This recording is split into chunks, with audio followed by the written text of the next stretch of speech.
Hello, good morning. કેમ છો?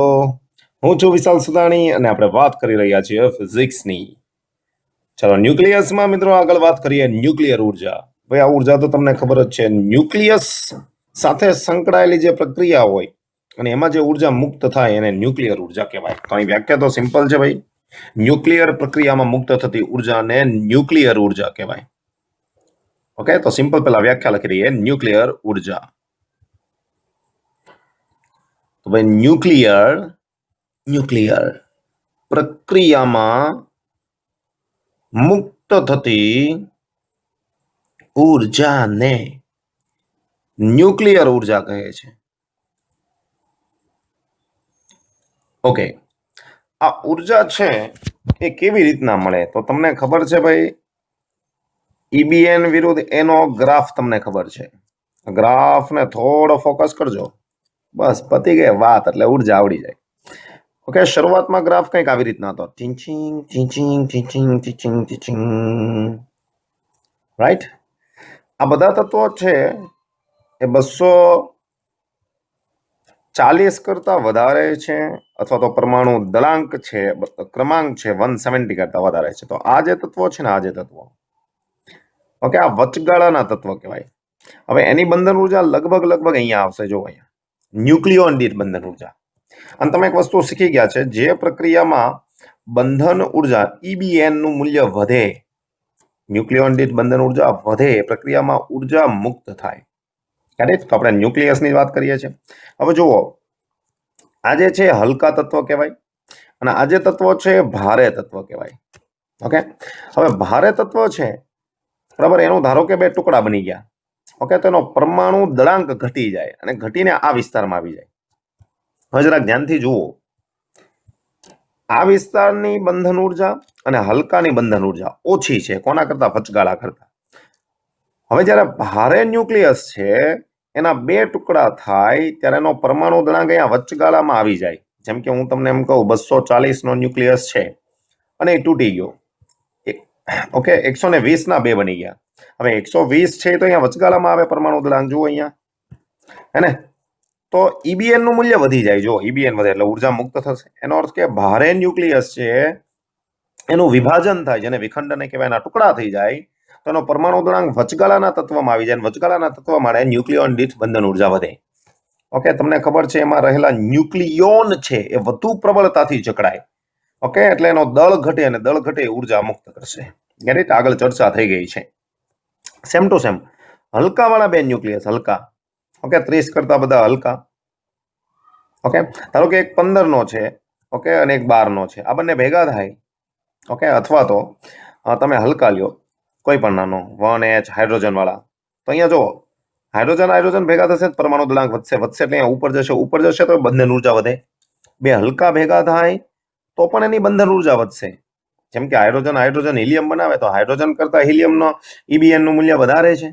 Okay, તો પણ ઉર્જા મુક્ત થાય, કેમ કે બંધન ઉર્જા વધે છે. બંધન ઉર્જા વધે એટલે ઉર્જા મુક્ત થાય. તો બે પ્રક્રિયા થઈ. હલકા ન્યુક્લિયસ ભેગા થઈ અને ભારે ન્યુક્લિયસ બનાવે તો પણ ઉર્જા મુક્ત થાય. અને ભારે ન્યુક્લિયસ છે એના ટુકડા થાય, વિભંજન થઈને, ઓકે, વિભંજન થાય તો ત્યાં પણ ઉર્જા મુક્ત થાય. કેમ કે વિભંજન થઈને જે ટુકડો થવાનો છે એનો પરમાણુ દળાંક છે વચગાળાના તત્વમાં આવશે અને વચગાળાના તત્વ માટે બંધન ઉર્જાનું મૂલ્ય ભારે અને હલકા કરતા વધારે છે.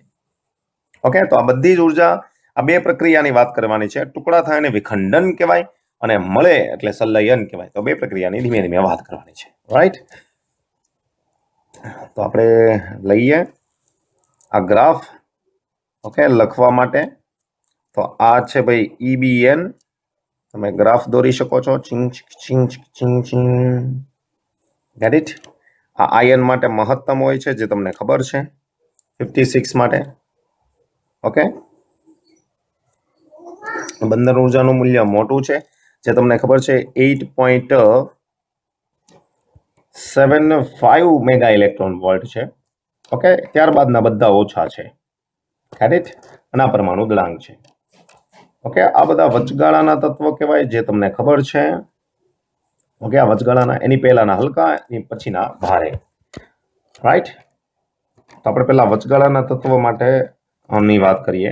જેમ કે જેનો પરમાણુ દળાંક 30 કરતા વધારે અને 170 કરતા ઓછો, એ ધરાવતા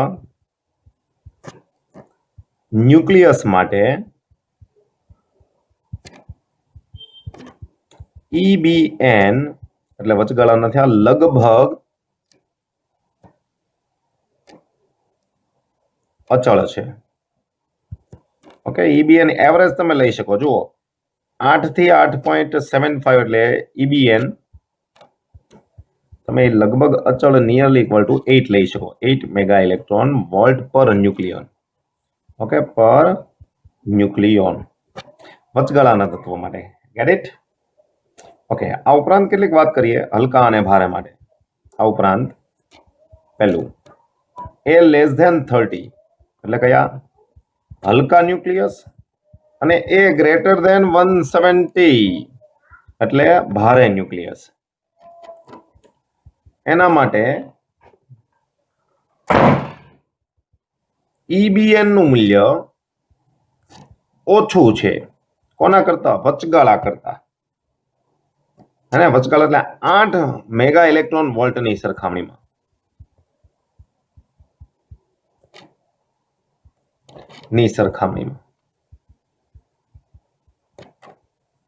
રાઈટ?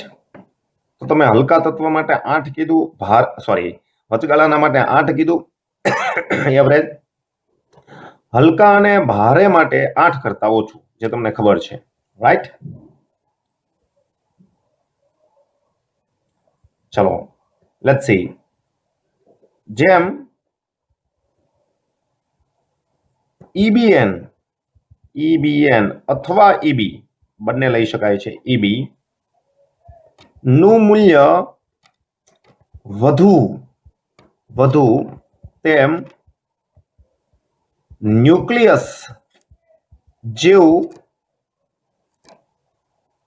ઓકે અથવા તો ન્યુક્લિયસ જેવા બંધિત તંત્ર, કેમ કે એમાં ન્યુક્લિયોન બંધિત અવસ્થામાં હોય, બંધિત તંત્રનું કુલ દળ ઓછું હોય.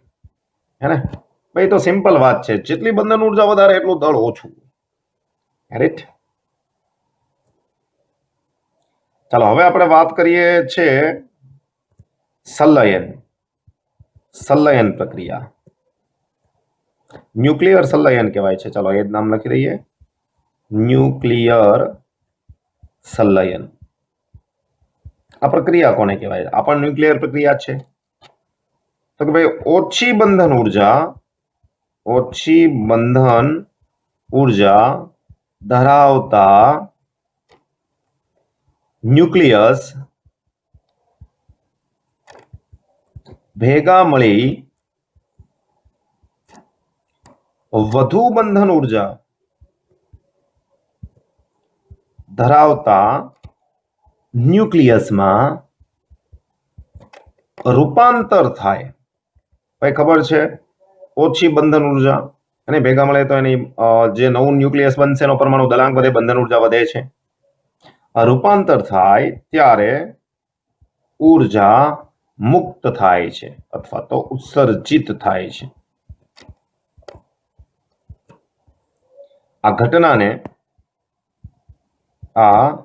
ઘટનાને તમને ખબર છે શું કહેવાય? ન્યુક્લિયર સંલયન. સંલયન એટલે ભેગું થવું. હે?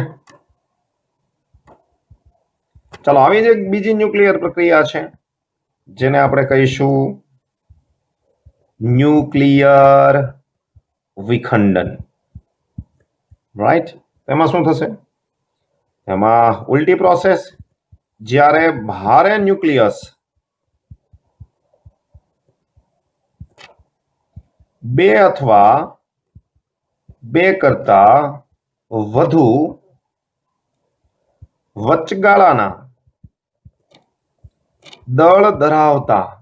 કેમ વચગાળાનું દળ? કેમ કે વચગાળામાં દળમાં આવશે એ ટુકડાઓ, તો એની બંધન ઉર્જા વધે ને, તો જ ઉર્જા મુક્ત થશે. ઓકે, તો વચગાળાનું દળ ધરાવતા ન્યુક્લિયસમાં ક્ષય થાય. ઓકે, ક્ષય થાય અથવા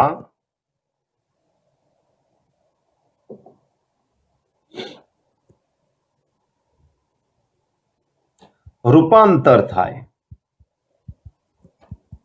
ત્યારે ઉર્જા મુક્ત થાય છે.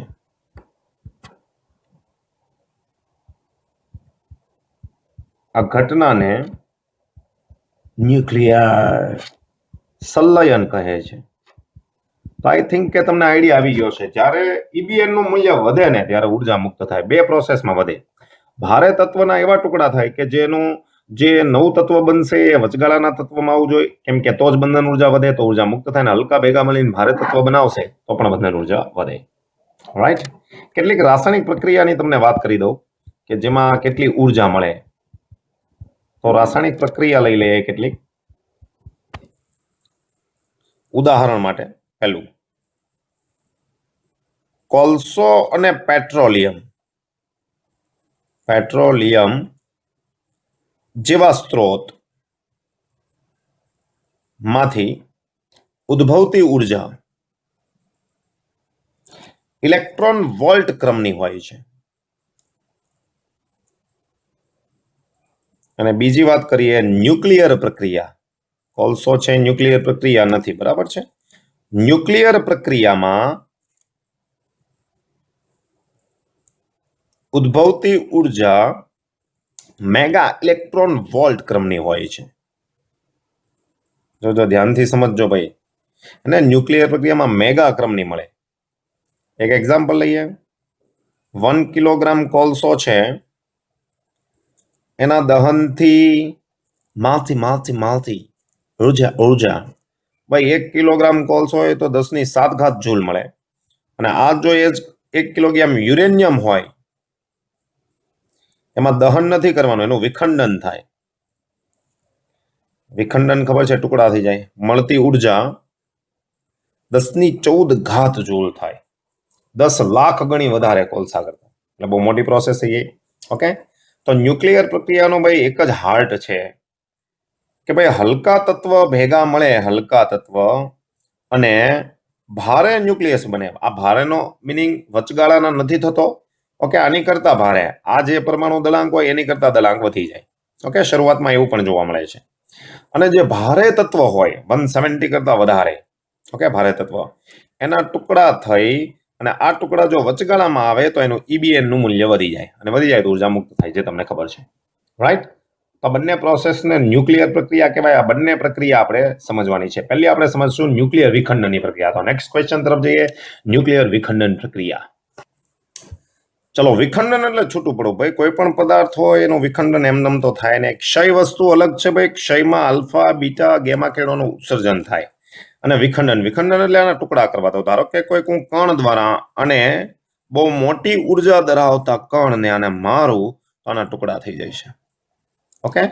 અને પેલો કણ તો છૂટો પડે જ છે સાથે સાથે. Gate this? તો આ જે પ્રક્રિયા છે આને વિખંડન કહેવાય, ક્ષય નહીં. ક્ષય વસ્તુ અલગ છે. ક્ષય તો આપમેળે આમાંથી આલ્ફા બીટા કણો નીકળતા હોય. Get it? પણ વિખંડન બહારથી આપણે કરવામાં આવે છે. રાઈટ.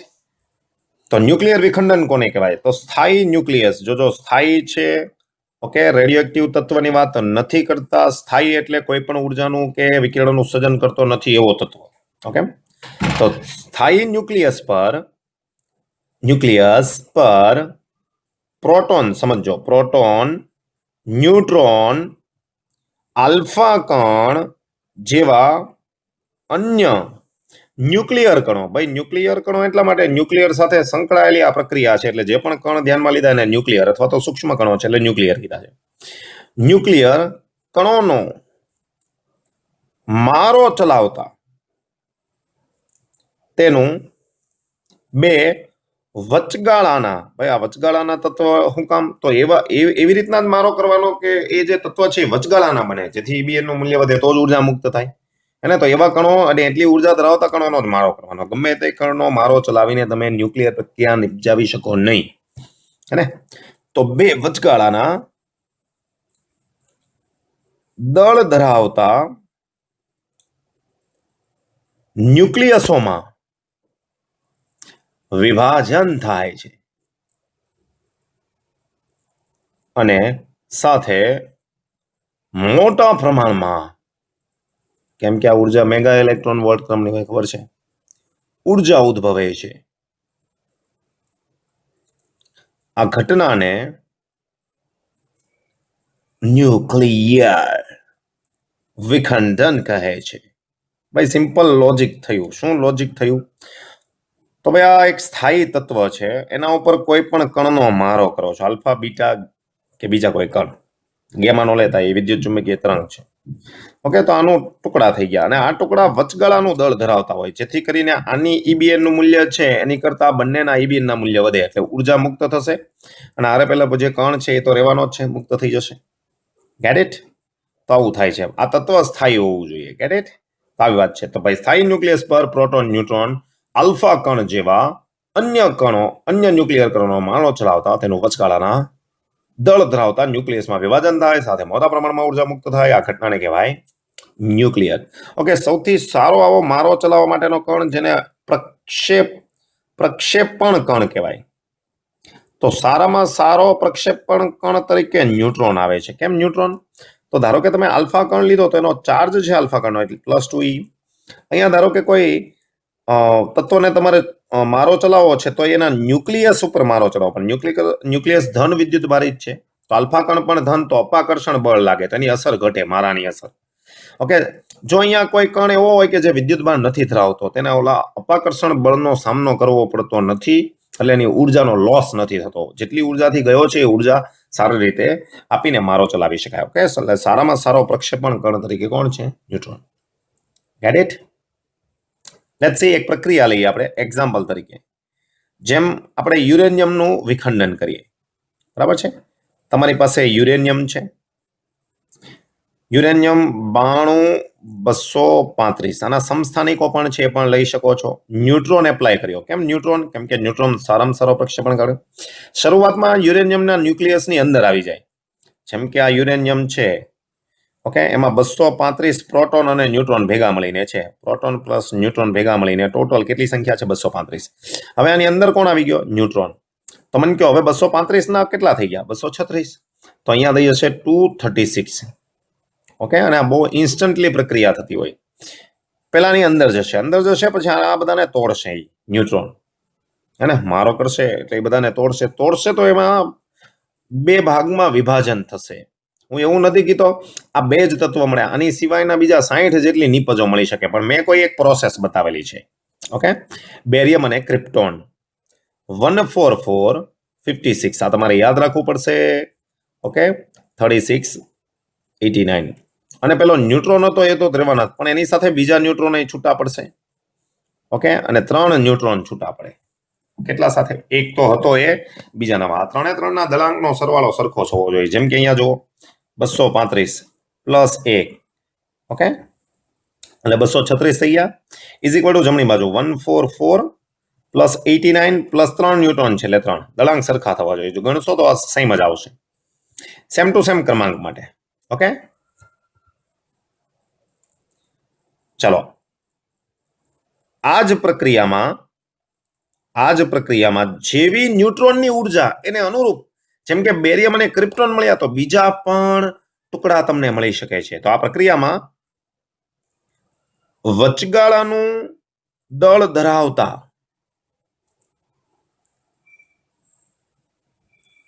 ટુકડાની અન્ય જોડ, જેમ કે અહીંયા 2 મળ્યા ને, અન્ય જોડ પણ મળી શકે. કેમ મેળવી શકાય? જેવી ભાઈ ન્યુટ્રોનની ઉર્જા, તમને ન્યુટ્રોનને વધુ ઉર્જા સાથે આપો તો કંઈક અલગ તત્વ મળે, ઓછી ઉર્જા સાથે આપો તો અલગ તત્વ મળે. એવી અન્ય જોડના બીજા કેટલાક ઉદાહરણ આપેલા છે. ફરી પાછા એક્ઝામ્પલ આપેલું છે, જેમ કે આ યુરેનિયમ 92-235.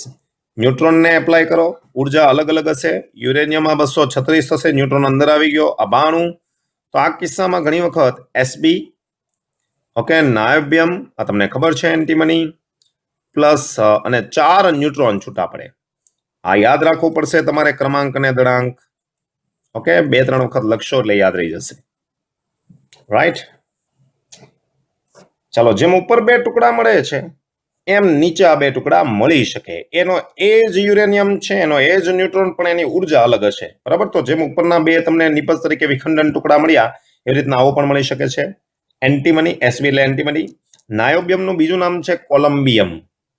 ઓકે, ચલો, હજુ એક એક્ઝામ્પલ તમારે લેવું હોય તો લઈ શકો છો. Same to same uranium 235 plus ન્યુટ્રોનનો મારો કરો, એટલે સૌ પ્રથમ અંદર એનું શોષણ થઈ જાય અને ત્યારબાદ હવે આ ટુકડા બનશે ઝેનોન આવશે પ્લસ સ્ટ્રોન્ટિયમ આવશે અને 2 ન્યુટ્રોન છૂટા પડે. લેટ્સ સી 54 140 અને તમે કહેશો ઝેનોન અને કહેશો સ્ટ્રોન્ટિયમ. ઓકે, ક્રમાંક છે 38 અને દલાંક છે 94. રાઈટ. તો જરૂરી નથી ઉપર બેરિયમ ને ક્રિપ્ટોન જ છૂટા પડે. ઓકે, એન્ટીમની, નાયોબિયમ, ઝેનોન, સ્ટ્રોન્સિયમ છૂટા પડે. જે કયો ન્યુટ્રોન છે કેટલી ઉર્જા સાથે આપાત કર્યો છે, મારો ચલાવ્યો છે, એના ઉપર ડિપેન્ડ કરે છે. હવે મજાની વાત કરીએ. આ જે નવી નિપજ મળી ને, નિપજ ટુકડા, એને વિખંડન ટુકડા કહેવાય. ઉપર જે 2 નિપજ મળેલી છે યુરેનિયમ પછીની, ઓકે, એસબી, એનબી, એક્સઈ, એસઆર, એ બધી વિખંડન ટુકડા કહેવાય. તો અહીં મળતી નિપજ ન લખવું હોય તો વિખંડન ટુકડા એ પાછા રેડિયો એક્ટિવ હોય. જો હવે એક્ટિવિટી ચાલુ થશે, એનો અર્થ કે શરૂઆતનો યુરેનિયમ સ્થાયી હતો, વિખંડન કર્યું એટલે જે ટુકડા મળ્યા એ પાછા અસ્થાયી છે ને મજાની વાત. ઓકે, કયા ડીકે કરશે? તો ભાઈ તેઓ આ વિખંડન ટુકડા બીટા કણોનું ઉત્સર્જન કરીને સ્થાયી અંતિમ નિપજ બનાવે. ઓકે, આપણે માત્ર વિખંડનની વાત છે, ફરી પાછી એની એક્ટિવિટી રેડિયો એક્ટિવ ક્ષય આગળ જોઈ ગયા છીએ આપણે, એટલે એની વાત કરતા નથી. એ બધા રેડિયો એક્ટિવ હોય. ઓકે, એને ફરી પાછા એ ક્ષય અનુભવશે અને સ્થાયી ન્યુક્લિયસમાં રૂપાંતર પામશે. એ સમય જેવો અર્ધાય હોય, વર્ષો સુધી ચાલે અને તરત પણ ક્ષય પામી જાય. ઓકે, વાત કરીએ આપણે યુરેનિયમની વાત કરતા હતા. યુરેનિયમ જેવા ન્યુક્લિયસ માટે, યુરેનિયમ જેવા ન્યુક્લિયસની વિખંડન પ્રક્રિયામાં આપણે વાત કોની કરી? યુરેનિયમ. ઓકે, કેમ કે એનો આપણે રિએક્ટરમાં બળતણ તરીકે પણ ઉપયોગ કરશું, એટલે આ યુરેનિયમને ઉપર ફોકસ કરેલું છે. તો યુરેનિયમના વિખંડનની વિખંડન પ્રક્રિયામાં વિખંડન દીઠ, સમજો, એક વિખંડન દીઠ 200 મેગા ઇલેક્ટ્રોન વોલ્ટ ઉર્જા મુક્ત થાય છે. જોજો, 200 મેગા એક વિખંડને. જેમ કે યુરેનિયમ ઉપર ન્યુટ્રોનનો મારો કર્યો અને 2 વિખંડન ટુકડા બન્યા અને સાથે જે ઉર્જા મળી 200, એક વિખંડનથી 200. આ બહુ હેવી એનર્જી કહેવાય, ખૂબ જ મોટી ઉર્જા કહેવાય. હવે જો કેટલીક પ્રક્રિયા તમે જોશો ને, તો કેટલીક પ્રક્રિયામાં 2 ન્યુટ્રોન મળે છે, કેટલાકમાં 4 મળે છે, ઉપર જોશો તો 3 ન્યુટ્રોન મળે છે. ઓકે, તો અલગ અલગ ન્યુટ્રોન સાથે છૂટા પડે છે. Get it? ચાલો, વિખંડન પ્રક્રિયામાં ક્યુ મૂલ્ય કોના જેટલું હોય? તો વિખંડન પ્રક્રિયામાં મુક્ત થતી ઉર્જા નું મૂલ્ય એટલે જ પ્રક્રિયાનું ક્યુ મૂલ્ય. ઓકે, તો ક્યુ મૂલ્ય કેટલું હોય? તો પ્રક્રિયાનું ક્યુ મૂલ્ય અથવા તો ક્યુ બરાબર લખો તો સમજો. પ્રારંભમાં અને વિખંડન ટુકડા, જોજો, પ્રારંભમાં અને વિખંડન ટુકડા અને સાથે કોણ છૂટું પડે છે? ન્યુટ્રોન. એટલે આ બંને કમ્બાઈનમાં છે. પ્રારંભમાં અને વિખંડન ટુકડા અને ન્યુટ્રોન ની ગતિ ઉર્જા સ્વરૂપે હોય છે.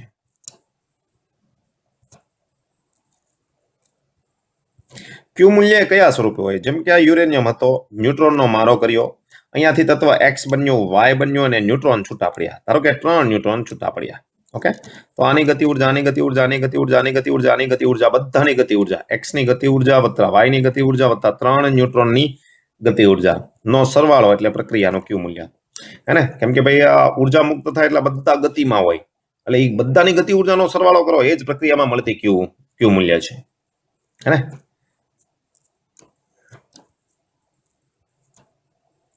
આ ઉર્જા સમય જતા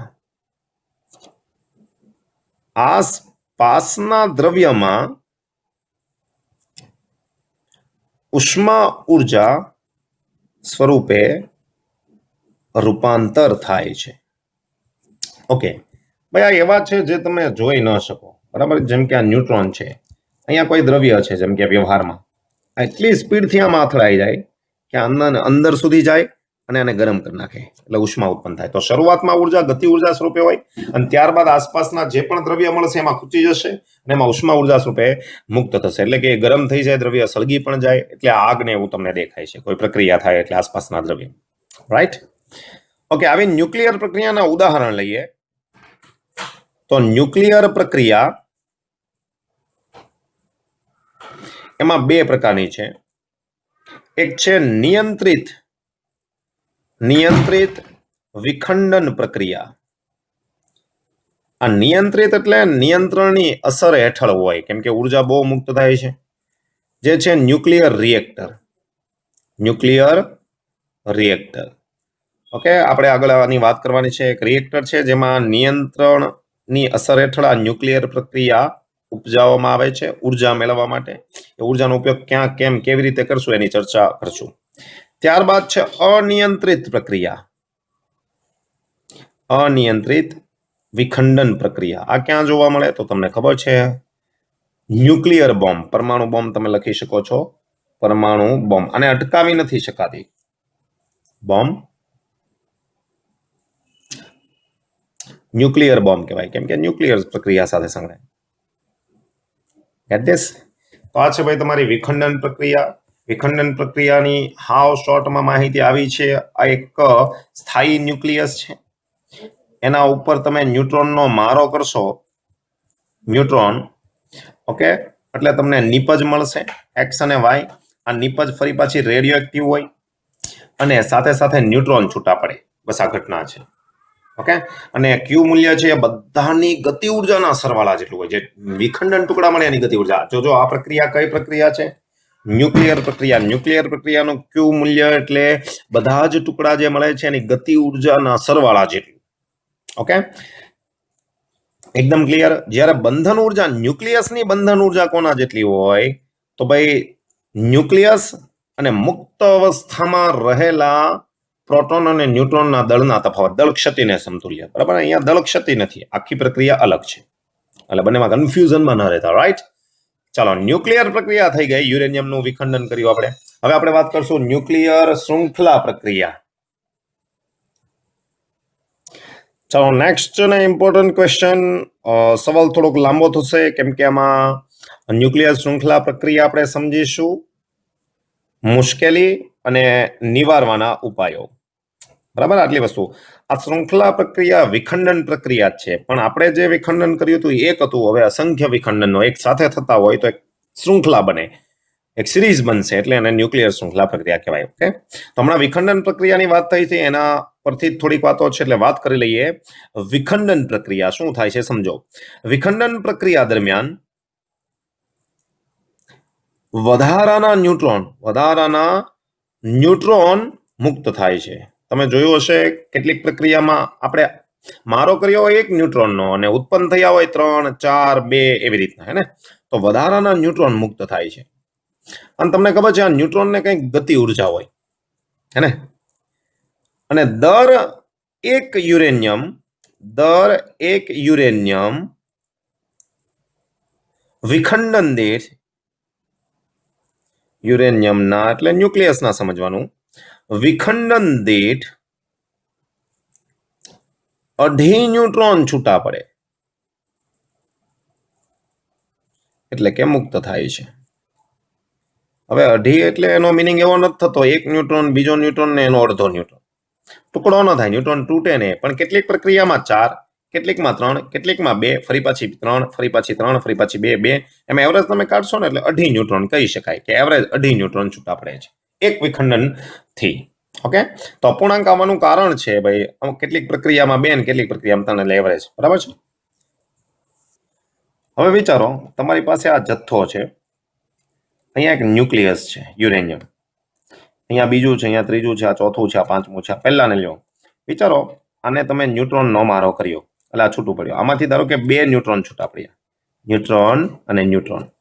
હવે આ ન્યુટ્રોન બીજા યુરેનિયમ ઉપર મારો થશે, કેમ? ભાઈ એ તો ગતિ ઉર્જા છે ન્યુટ્રોનને મારો થાય તો ફરી પાછા આમાંથી 3 નીકળ્યા ધારો કે 1 2 3 ઓકે આ ન્યુટ્રોન ફરી પાછો આનો મારે કરે તો ફરી પાછા આમાંથી ન્યુટ્રોન નીકળશે ઓકે આ ન્યુટ્રોન છે અહીંયા રહેલા ન્યુક્લિયસ ઉપર તો આમાં બહુ બધા ન્યુટ્રોન બીજા યુરેનિયમ ન્યુક્લિયસનું વિખંડન કરશે તો આ તો બહુ મોટી પ્રક્રિયા થશે આ પ્રક્રિયા આગળ જ વધતી જાય તો આવી પ્રક્રિયાથી એક શૃંખલા બને જેને કહેવાય ન્યુક્લિયર શૃંખલા પ્રક્રિયા છે ને મજાની વાત રાઈટ તો જો વિખંડન પ્રક્રિયા દરમિયાન વધારાના ન્યુટ્રોન મુક્ત થાય અને દર એક યુરેનિયમના વિખંડન દીઠ 2.5 ન્યુટ્રોન મુક્ત થાય છે જો આ મુક્ત થયેલા ન્યુટ્રોન વિખંડન પ્રક્રિયાને આગળ વધારી હજુ વધારે ન્યુટ્રોન ઉત્પન્ન કરે ભાઈ તો ઉત્પન્ન થવાના છે ને સિમ્પલ છે વિચારો એક ન્યુટ્રોનનું વિખંડન એક ન્યુક્લિયસનું વિખંડન થયું અને 2 ન્યુટ્રોન છૂટા પડ્યા તો આ બંને ન્યુટ્રોન ફરી પાછા બીજાનું વિખંડન કરશે ફરી પાછા છૂટા પડતા બધા ફરી પાછો આ તો પ્રક્રિયા બહુ મોટી થઈ જશે એક ચેઇન થઈ જશે હે તો વધારે ન્યુટ્રોન ઉત્પન્ન કરે જેને લીધે શૃંખલા પ્રક્રિયા શક્ય બને છે જેને જેને જેને ન્યુક્લિયર શૃંખલા પ્રક્રિયા કહે છે ભાઈ એક વખત સમજી લો લખવાનું કઈ છે નહીં ઓકે જેમ કે વિખંડન પ્રક્રિયામાં ન્યુટ્રોન મુક્ત થાય અને દર વિખંડન દીઠ 2.5 ન્યુટ્રોન મુક્ત થાય જો મુક્ત થયેલા ન્યુટ્રોન ફરી પાછા પ્રક્રિયાને આગળ વધારી અને વધારે ન્યુટ્રોન ઉત્પન્ન કરે જેથી શૃંખલા પ્રક્રિયા શક્ય બને આ પ્રક્રિયાને શૃંખલા પ્રક્રિયા વિખંડન પ્રક્રિયાની એક પાર્ટ છે બરાબર છે ચાલો શોધ વિશે લખીએ આ શોધ કોણે કરી તો એનરિક ફર્મીએ શોધ કરી એનરિક ફર્મી જો આ પ્રક્રિયા અનિયંત્રિત બને જેનો અંત ન થાય એવું બને અનિયંત્રિત બને તો હવે તમને ખબર છે એક ન્યુક્લિયસનું વિખંડન થાય તો 200 મેગા ઇલેક્ટ્રોન વોલ્ટ ઉર્જા બને ઓકે અહીંયા ન્યુટ્રોન છૂટો પડ્યો આ બંને ન્યુટ્રોનથી ફરી પાછા 2 ન્યુક્લિયસ વિભંજન થયા અને 5 ન્યુટ્રોન બન્યા જુઓ 5 આ 5 થી બીજા ધારો કે 3 ન્યુક્લિયસ 5 થી 25 બન્યા હવે તમને ખબર છે એક વિખંડન થી 200 તો અહીંયા 2 વિખંડન થયા જો અહીંયા આ બીજા તબક્કામાં આ 2 વિખંડન તો 200 ને 200 400 અહીંયા કેટલા થયા 300 હે ને તો અમુક સમય જતા 500 વિખંડન એક થતા હોય તો 500 ગુણ્યા 200 કેટલી મોટી ઉર્જા થાય અને અનિયંત્રિત બની જાય જો આ પ્રક્રિયા અનિયંત્રિત હોય તો ન્યુક્લિયર બોમ્બની જેમ ધડાકાભેર ઉર્જા બહાર આવશે રાઈટ અને જો આ પ્રક્રિયા નિયંત્રિત હોય એટલે કે એના ઉપર તમારો કાબુ હોય તો સમાન દરથી ઉર્જા મળે કેવી રીતના જોઈએ વિચારો કોઈ એક તબક્કે 5 વિખંડન થયા 5 1 2 3 4 અને 5 હે ને અને 5 એક વિખંડન 200 તો 5,000 મેગા ઇલેક્ટ્રોન ઉર્જા મળે હવે ધારો કે તમે નિયંત્રણમાં દર સેકન્ડે 5 જ વિખંડન થાય દર સેકન્ડે 5 તમે એવી ગોઠવણ કરેલી છે નિયંત્રિત છે હે ને તો દર સેકન્ડે 1000 મેગા ઇલેક્ટ્રોન વોલ્ટ ઉર્જા મળે થઈ શકે છે એની વાત કરશું ઓકે તો આજે ભાઈ શૃંખલા પ્રક્રિયા રાઈટ ચાલો શૃંખલા પ્રક્રિયાની મુશ્કેલી જોઈએ પહેલા આ પ્રક્રિયામાં જોવા મળતી મુશ્કેલી નંબર 1 લેટ્સ સી યુરેનિયમ 92 અને 235 નું તમે વિખંડન કરો છો તો નું વિખંડન ઉપજાવવામાં ધીમા ન્યુટ્રોન એટલે તમને ખબર છે ગતિ ઉર્જા ખૂબ જ ઓછી હોય પણ આમાંથી જે ન્યુક્લિયર શૃંખલા પ્રક્રિયામાંથી જે ન્યુટ્રોન છૂટા પડે છે અથવા તો ઉર્જા મુક્ત થાય છે ન્યુટ્રોન છૂટા પડે બહુ ઝડપી હોય હે ને તો પહેલા એને ધીમા પાડવા પડે તો ધીમા પાડવા કેમ એક મુશ્કેલી થાય ને તો યુરેનિયમનું વિખંડન ઉપજાવવામાં ધીમા ન્યુટ્રોન ઝડપી ન્યુટ્રોન કરતા વધુ અસરકારક છે. એનો અર્થ કે ફાસ્ટ ન્યુટ્રોન છે ને કરતા ધીમા ન્યુટ્રોન વધુ સારી રીતે વિખંડન ઉપજાવી શકે. તો ન્યુટ્રોનને ધીમા પાડવા પડે, નકર તો દ્રવ્ય વેસ્ટ થશે.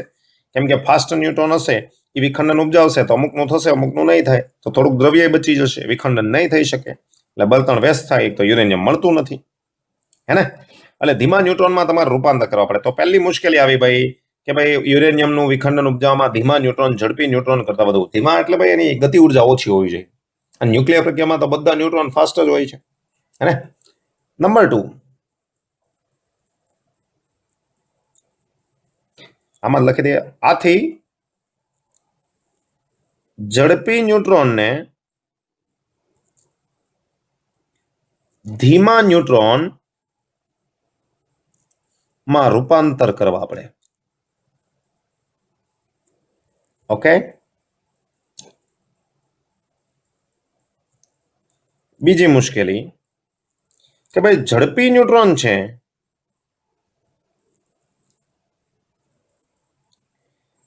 એ બીજી વિખંડન પ્રક્રિયા ઉપજાવવાને બદલે છટકી જાય, દ્રવ્યમાંથી ભાગી જાય. દ્રવ્ય એટલે કે યુરેનિયમનો જથ્થો દ્રવ્યમાંથી ભાગી છૂટે, એટલે એ કોઈ કામ નથી આવવાના. તો બીજી મુશ્કેલી. ત્રીજી મુશ્કેલી, જો વિખંડન દ્રવ્ય યુરેનિયમ નો વધુ જથ્થો, સમજો, વધુ જથ્થો રાખવામાં આવે તો શૃંખલા પ્રક્રિયા ચાલુ રહી શકે. જથ્થો મોટો હોવો જોઈએ તો જ ચાલુ રહે, નકર તો વિખંડન પેલા ઝડપી છે તરત જ દ્રવ્યમાંથી નીકળી જાય. જથ્થો મોટો રાખવો પડે તો ચાલુ રહી શકે છે પ્રક્રિયા. તો તમારે એવી કંઈક વ્યવસ્થા કરવી પડે, જેમ કે આ દ્રવ્ય છે, આમાં યુરેનિયમ ભરેલું છે, અહીંથી ન્યુટ્રોન નીકળી જાય, એ નીકળી જાય અને પાછા લાવવા પડે, હે ને. જેમ પ્રકાશ અરીસા પરથી પાછો આવે તેમ આવી ન્યુટ્રોન પરાવર્તક સપાટી પણ રાખેલી હોય, એ દૂર કરશું. આ બધા નિવારણ મુશ્કેલી છે એટલે ખ્યાલ આવી જશે, બરાબર છે. તો મુખ્ય 3 મુશ્કેલી છે. મુશ્કેલી નંબર 1, વિખંડન ઉપજાવવામાં ધીમા ન્યુટ્રોન અસરકારક છે, એટલે તો પહેલા ઝડપી છે ને ધીમા કરવા પડે. વળી ઝડપી ન્યુટ્રોન બીજી વિખંડન પ્રક્રિયા ઉપજાવવાને બદલે દ્રવ્યમાંથી ભાગી જાય. આ ઉપરાંત જો યુરેનિયમનો વધુ જથ્થો હોય તો જ શૃંખલા પ્રક્રિયાનો વધુ જથ્થો આપણે મેળવી શકતા નથી. એક તો મળે છે ઓછું વ્યવહારમાંથી, બરાબર છે. ચાલો આ મુશ્કેલીનું નિવારણ લેટ્સ સી. જે વિખંડન નિપજાવે છે એટલે કે ન્યુટ્રોન, એને વિખંડન ન્યુટ્રોન કે ઝડપી ન્યુટ્રોન કહેવાય. તો વિખંડન ન્યુટ્રોન જેની ઉર્જા હોય છે 2 મેગા ઇલેક્ટ્રોન વોલ્ટ. જો હું આ ઉર્જા કહું છું ન્યુટ્રોનની, આ ગતિ ઉર્જા સ્વરૂપે હોય, પ્રક્રિયાનું ક્યુ મૂલ્ય છે એ 200 મેગા ઇલેક્ટ્રોન વોલ્ટ છે, બરાબર છે. 200 એક વિખંડન થી 200 મેગ, પણ ન્યુટ્રોનની જ ખાલી ઉર્જા કહું છું જે 2 છે. તો ભાઈ વિખંડન ન્યુટ્રોનનું ધીમા ન્યુટ્રોનમાં રૂપાંતર કરવું પડે. આ માટે શું કર્યું છું? આ માટે વિખંડન દ્રવ્ય સાથે, કેમ કે દ્રવ્યમાં જ ન્યુટ્રોન બીજા દ્રવ્યમાં, બીજા ન્યુક્લિયસને વિખંડન ઉપજાવશે, એટલે તો વિખંડન દ્રવ્ય સાથે મોડરેટર તરીકે ઓળખાતા દ્રવ્ય રાખેલા હોય. ધીમા ન્યુટ્રોનથી વધુ સારી રીતે વિખંડન થાય. તો આપણે વિચારીએ કે ન્યુટ્રોન બહાર નથી છટકી જતા અને બીજા ન્યુક્લિયસનું આવી રીતના વિખંડન ઉપજાવાય છે. ઓકે, તો આને ધીમા પાડવા પડશે. એટલે દ્રવ્ય સાથે, આ વિખંડન દ્રવ્ય સાથે હું રાખેલું હોય, એટલે કે યુરેનિયમ સાથે, તો વિખંડન દ્રવ્ય સાથે મોડરેટર તરીકે ઓળખાતા દ્રવ્ય જે ઝડપી ન્યુટ્રોનને ધીમા બનાવે. અને તો મોડરેટર દ્રવ્ય તરીકે કોણ કોણ હોય? એમસીક્યુમાં પૂછાય છે કે ભાઈ વિખંડન ન્યુટ્રોન છૂટા પડી જતા અટકાવવા માટે, દ્રવ્યમાંથી બહાર નીકળી જતા કયું દ્રવ્ય વપરાય? તો મોડરેટર. અને મોડરેટર તરીકે કોણ કોણ હોય? તો એક તો ભાઈ H2O, તમને ખબર છે, આ ભારે પાણી જેને તમે D2O કહો છો. આ ઉપરાંત ગ્રેફાઇટ પણ હોય અને બેરિલિયમ હોય. બેરિયમ ને બેરિલિયમ. ઓકે, આ 4 દ્રવ્ય વપરાય છે. નામ યાદ રાખી લેજો, એમસીક્યુમાં પૂછાઈ શકે છે. ઓકે, એક આ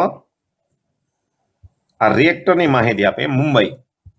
મુંબઈમાં BARC બાબા એટમિક રિસર્ચ સેન્ટર ખાતે અપ્સરા રિએક્ટર, ઓકે, રિએક્ટરમાં થતી વિખંડનની પ્રક્રિયા નિયંત્રિત હોય છે. તો આ અપ્સરા નામનું રિએક્ટર છે. રિએક્ટરમાં મોડરેટર તરીકે પાણી વપરાય છે, કેમ કે આપણે ઇન્ડિયામાં પૂરતા પ્રમાણમાં મળી રહે છે.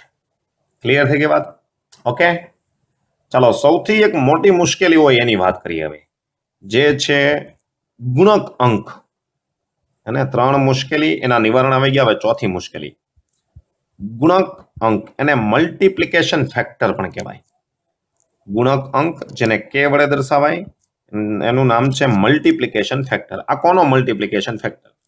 વિચારો, આ એક યુરેનિયમ છે, એમાં તમે ન્યુટ્રોન વડે એનું વિખંડન કર્યું, ન્યુટ્રોન 2 છૂટા પડ્યા.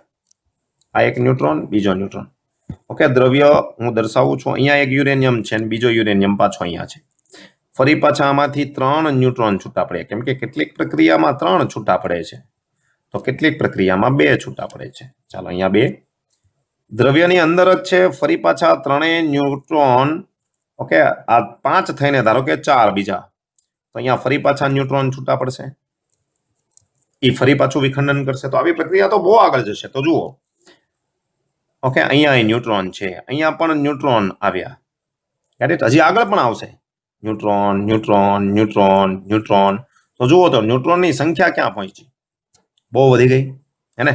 તો આ એક જનરેશન કહેવાય. જેમ કે આ જનરેશન 1, એની પછી આ બધા ન્યુટ્રોન આવ્યા, એ જનરેશન 2, એટલે કે કોઈ એક તબક્કો આવ્યો, કોઈ એક સમય આવ્યો, કોઈ આ ટી સમય, તો આ TDS સમયે, હે ને?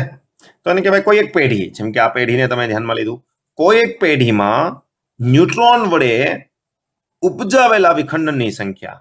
જુઓ, તો આ પેઢીને તમે ધ્યાનમાં લ્યો છો, તો આ પેઢી અહીંયા આગળ જઈને વિખંડન કરશે, હે ને? વિખંડન 1 2 3 4 5 6, આ 6 ઉપજાવેલા વિખંડન આ પેઢી વડે.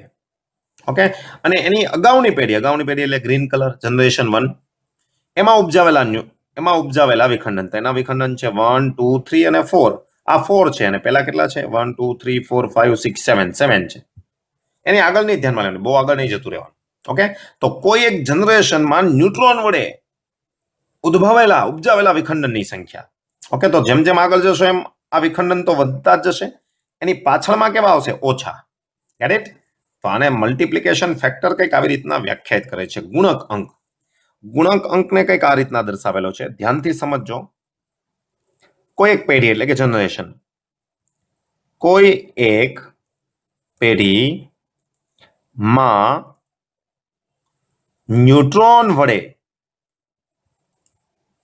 ઉપજાવેલ વિખંડનની સંખ્યા. કોઈ પણ પેઢી, આખી પ્રક્રિયાની કોઈ પણ પેઢી લઈ શકો છો. એ ન્યુક્લિયર કાઉન્ટર હોય એના દ્વારા ખબર પડી જાય. ઓકે, અને જે પેઢી તમે ધ્યાનમાં લીધી છે એની અગાઉની પેઢી, આપેલ પેઢીની અગાઉની પેઢીમાં ન્યુટ્રોન વડે ઉપજાવેલ વિખંડનની સંખ્યા. આની ઉપરથી ખબર પડશે પ્રક્રિયા નિયંત્રિત છે કે અનિયંત્રિત. જો પ્રક્રિયા આગળ જ વધતી જ હોય તો પેઢીમાં ન્યુટ્રોન વડે ઉપજાવેલ વિખંડનની સંખ્યા વધારે, જેમ કે 7 આવશે ને આમાં 4 આવશે, એની અગાઉ ઓછી હોય, હે ને? તો ગુણોત્તર કેટલો આવે? જુઓ, તો 1 કરતા મોટો આવશે, હે ને? તો આપણે આ લખશું ભાઈ, કેનું મૂલ્ય મલ્ટીપ્લિકેશન ફેક્ટર કહેવાય આને.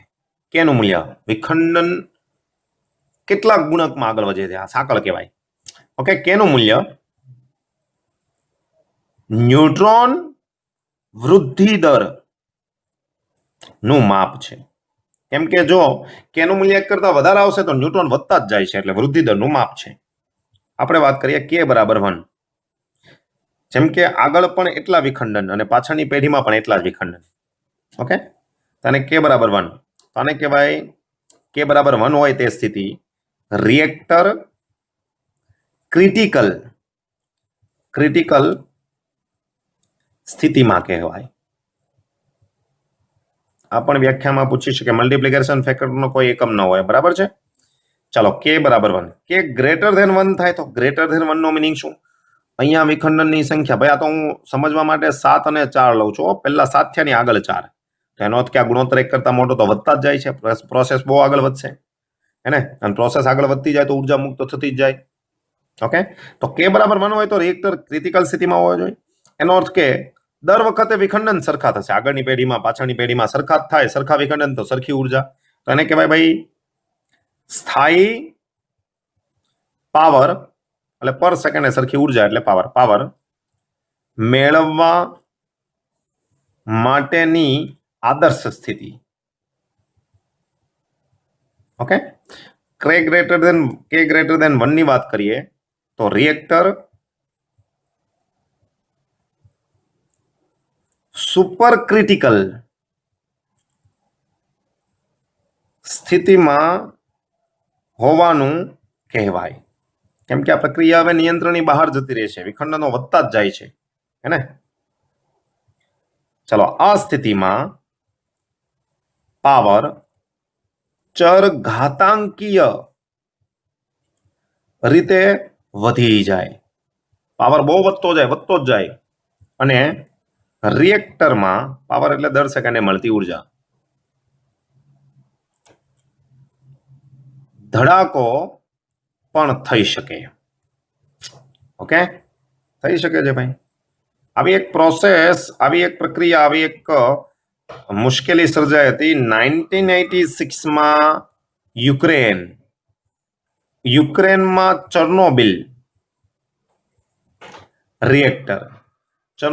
રિએક્ટરમાં આ પરિસ્થિતિ એટલે કે k ગ્રેટર ધેન 1 આ પરિસ્થિતિનું નિર્માણ થયું હતું અને વિસ્ફોટ પણ થયો હતો ગેટ ઇટ ચાલો આનું નિવારણ શું તો ચોથી જે મુશ્કેલી છે એની નિવારણની વાત કરીએ આપણે તો ભાઈ વિખંડન પ્રક્રિયાને તમારે પેલા અનિયંત્રિત થાય કે એનું મૂલ્ય વધી જાય તો ઘટાડવું પડે કે એનું મૂલ્ય 1 અથવા 1 કરતા ઓછું રાખવું પડશે ઓકે તો એની જ વાત કરવી પડે છે તો ભાઈ વાત કરીએ ન્યુક્લિયર વિખંડન પ્રક્રિયા ને નિયંત્રિત કરવા માટે ભાઈ નિયંત્રિત કરો એટલે કે નું મૂલ્ય 1 અથવા કે નું મૂલ્ય 1 કરતા ઓછું કરવું પડે તો આ માટે શું કરવામાં આવે લેટ્સ સી આ માટે નંબર 1 ન્યુટ્રોન નું શોષણ કરી શકે તેવા કેડમિયમ અને બોરોનના નિયંત્રક સળિયા વપરાય છે જેમ કે બહુ ન્યુટ્રોન વધી જાય તો ન્યુક્લિયર રિએક્ટર છે એની જે ભઠ્ઠી છે ઓવન એને એમાં આવા કેડમિયમ અને બોરોનના સળિયા દાખલ થાય ઓટોમેટિક એટલે એ વધારાના ન્યુટ્રોનને શોષણ કરે હવે ન્યુટ્રોન શોષાઈ જાય તો એ બીજા ન્યુક્લિયસનું વિખંડન ઉપજાવશે નહીં ઓકે અને સલામતી સળિયા પણ કહેવાય ઓકે આ ઉપરાંત સલામતી સળિયા જેને કહેવાય સેફ્ટી રોડ્સ પણ હોય છે આની જેવા સળિયા જે ન્યુટ્રોનનું શોષણ કરી શકે છે નંબર 2